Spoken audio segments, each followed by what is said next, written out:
The year was 1982. Poltergeist exploded onto the cinematic landscape, a horror masterpiece, audiences captivated, critics raving. Little did anyone know, a darkness lurked beneath the surface, a darkness that would reach from the screen into the real lives of those who dared to create it. This was not just a film, it was a conduit, an open door between our world and the realm of the unknown. And as with any doorway to the abyss, there would be a price to pay. 4 years after Poltergeist premiered, young Heather O'Rourke, the adorable face of Carol Ann, fell ill. What seemed like a common flu transformed into a nightmarish medical mystery. Doctors were baffled. On February 1st, 1988, Heather O'Rourke died. She was only 12. The cause? Cardiac arrest brought on by septic shock from a misdiagnosed intestinal stenosis. A tragedy, yes, but was it merely a tragic coincidence?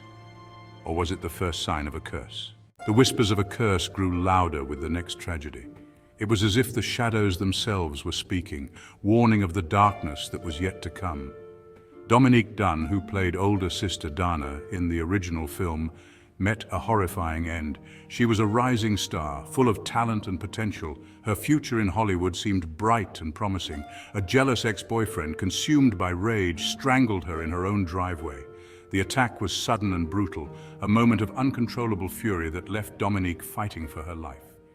She clung to life for 5 days, her light extinguished on November 4th, 1982. The hospital room was filled with a somber silence, the beeping of the life support machine the only sound until it too fell silent.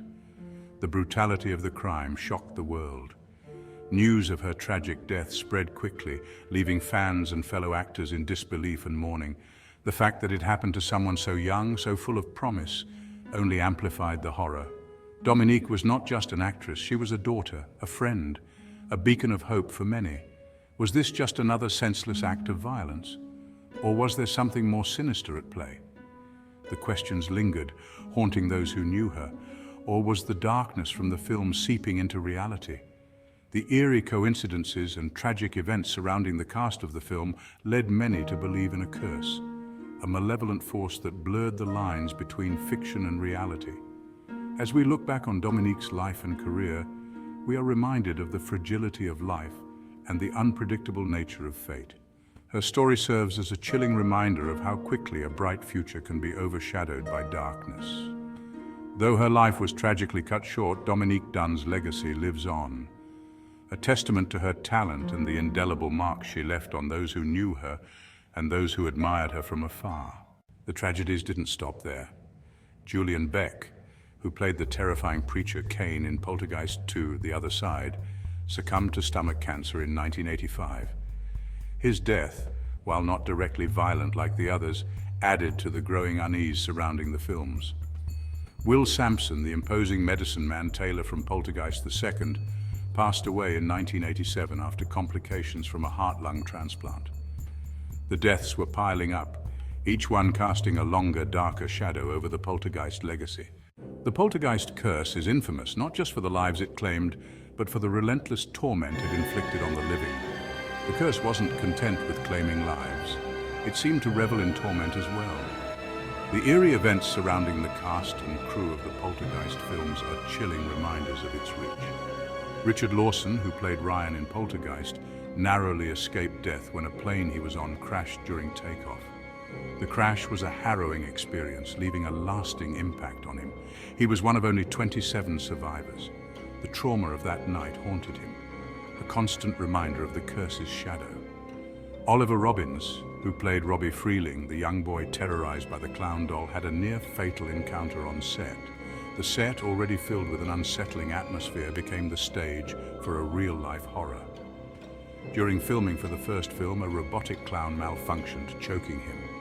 The scene, meant to be a terrifying moment in the film, turned into a genuine fight for survival. He was saved by director Steven Spielberg, who intervened just in time. Spielberg's quick thinking and decisive action prevented what could have been a tragic accident. The incident left the cast and crew shaken, a stark reminder of the thin line between fiction and reality on the set of Poltergeist. These incidents were not isolated. The set of Poltergeist was plagued with strange occurrences and accidents, each adding to the legend of the curse. The toll on the living was undeniable as fear and anxiety became constant companions for those involved in the production. The curse's reach extended beyond the set, affecting the personal lives of the cast and crew. Many reported experiencing paranormal activities at home, further deepening the sense of dread that surrounded the film. The Poltergeist curse remains one of Hollywood's most chilling legends, a testament to the mysterious and often terrifying forces that can influence our lives. The toll it took on the living serves as a haunting reminder of the thin veil between our world and the unknown. In the shadowy realms where the living dare not tread, the stories of the dead continue to haunt us. The veil between our world and the next is thin, and sometimes it seems the spirits reach out to remind us of their presence. The curse, if that's what it was, seemed to extend even beyond the grave. It was as if the very essence of the Poltergeist film had seeped into reality, casting a dark shadow over those who were part of it. The eerie coincidences and tragic events that followed the cast and crew were more than just happenstance. They felt like a chilling reminder of the supernatural forces at play. Lou Perryman, who played the construction worker Pugsley in the original Poltergeist, was murdered in 2009. His life, once filled with the joy of acting and the camaraderie of his peers, was cut short in a brutal and senseless act of violence. Perryman's untimely death added another layer to the already thickening plot of the Poltergeist curse. He was the victim of a horrific crime, hacked to death in his own home by a recently paroled ex-convict. The details of the crime were gruesome, painting a picture of a man who met his end in the most terrifying way imaginable. The horror of his death was compounded by the fact that it happened in the supposed safety of his own home, a place where he should have been most secure. Even more chilling, the killer claimed he had no memory of the event, as if possessed by some unknown force. This eerie assertion added a supernatural twist to an already macabre tale. It was as if the malevolent spirits from the Poltergeist film had crossed over into our world, influencing the actions of the living in the most sinister ways. The echoes of the supernatural, of forces beyond our comprehension, grew stronger with each passing incident. Each tragic event, each unexplained occurrence seemed to weave a tapestry of horror that defied rational explanation. The line between fiction and reality blurred, leaving us to wonder if the curse of Poltergeist was more than just a series of unfortunate events. Perhaps it was a reminder that some forces are beyond our understanding, lurking just beyond the grave, waiting to make their presence known. The use of real skeletons in the swimming pool scene in the first Poltergeist added another layer of eerie authenticity to the film.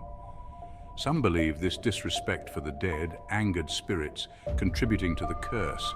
Whether this is true or not remains a matter of debate, but the fact that such a thing was done, coupled with the subsequent tragedies, makes it hard to dismiss as mere coincidence.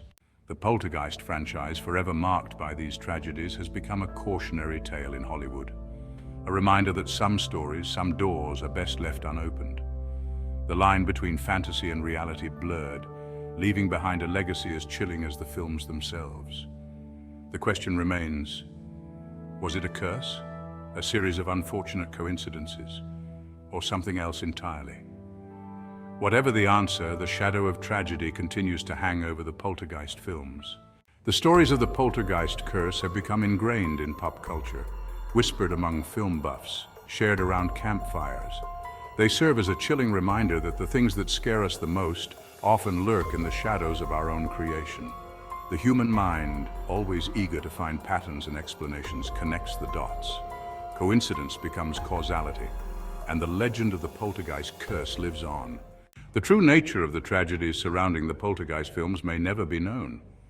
Some may dismiss them as mere coincidence. Others will forever believe in the curse. But one thing is certain, the stories will continue to fascinate and terrify us.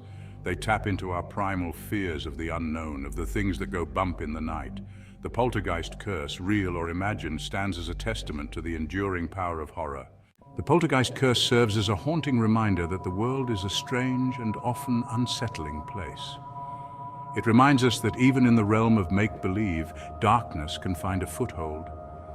And sometimes that darkness can follow us home. So the next time you sit down to enjoy a scary movie, remember the story of the Poltergeist curse, And remember that sometimes the scariest monsters are the ones we create ourselves.